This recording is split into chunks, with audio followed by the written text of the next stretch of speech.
महाराष्ट्र राजकारणात अचानक एक ट्विस्ट. या क्षणाची अपेक्षा कोणालाच नव्हती. डिसेंबर 3 राज ठाकरे, उद्धव ठाकरे यांच्याकडे जाणार आहे. ही फक्त भेट आहे की नव्या रणनीतीची सुरुवात? नमस्कार, मी आहे भाविका. महाराष्ट्र MNS UBT युतीच्या शक्यतेची चर्चा जोर धरली आहे. सोशल मीडियावरती हॅशटॅग राज उद्धव मीटिंग 3000हून अधिक वेळा वापरला गेला आहे.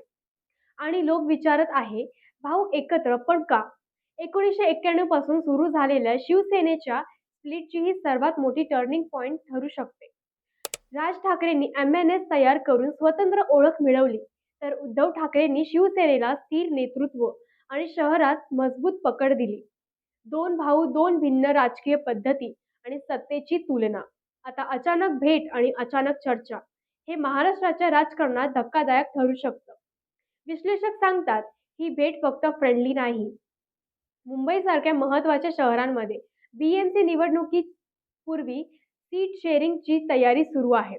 कोणती जागा कोणत्या हातात जाईल, कोणत्या क्षेत्रात मतदारांना आधार असा वाटला जाईल, हे सगळं भविष्य ठरवू शकतं.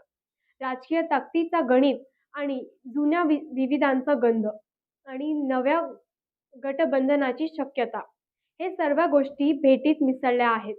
लोक आणि समर्थक यामध्ये दोघांच्याही प्रतिक्रियांचा विचार करत आहेत. MNSच्या सामर्थ्यांना आता भीती आहे की त्यांच्या पक्षाची ताकद कमी होईल, तर शिवसेनेच्या सामर्थ्यांना आशा आहे की शहरातील विजय सुनिश्चित होईल. इतिहास सांगतो की अशा रियुनियन नेहमीच गुंतागुंतीचे आणि धोकादायक ठरतात, पण त्याचबरोबर मोठा स्ट्रॅटेजिक फायदा देखील मिळू शकतो. BMC निवडणुकीच्या पार्श्वभूमीवर ही भेट आणखीन महत्त्वाची ठरते. महाराष्ट्रातील राजकीय नकाशा बदलू शकतो. विरोधी पक्षांना नवीन योजना आखायला भाग पाडू शकतात. सोशल मीडिया, न्यूज पोर्टल्स आणि चर्चगेट सर्वत्र हाच विषय. प्रत्येक ट्विस्ट, प्रत्येक पोर्टर आणि प्रत्येक मीडिया रिपोर्ट ह्या भेटीच्या आधारावर प्रकाशित आहे. पण पण ही फक्त सत्ता किंवा सीट शेअरिंगची गोष्ट नाही. ही भेट एक संदेश आहे. भाऊ एकत्र आहेत, पण भविष्यात राजकीय निर्णय यामधून सुरळीत आकारला जाऊ शकतो का? यामुळे मतदारांच्या मनात हा संदेश जातो. त्यांच्या विश्वासावर परिणाम होतो. म्हणून ठाकरे भाऊ एकत्र हा प्रश्न फक्त भेटीचा नाही, हा महाराष्ट्राच्या राजकारणातील एक मोठा ट्विस्ट आहे. याचा प्रत्यक्ष परिणाम पुढील निवडणुकीमध्ये दिसणार आहे.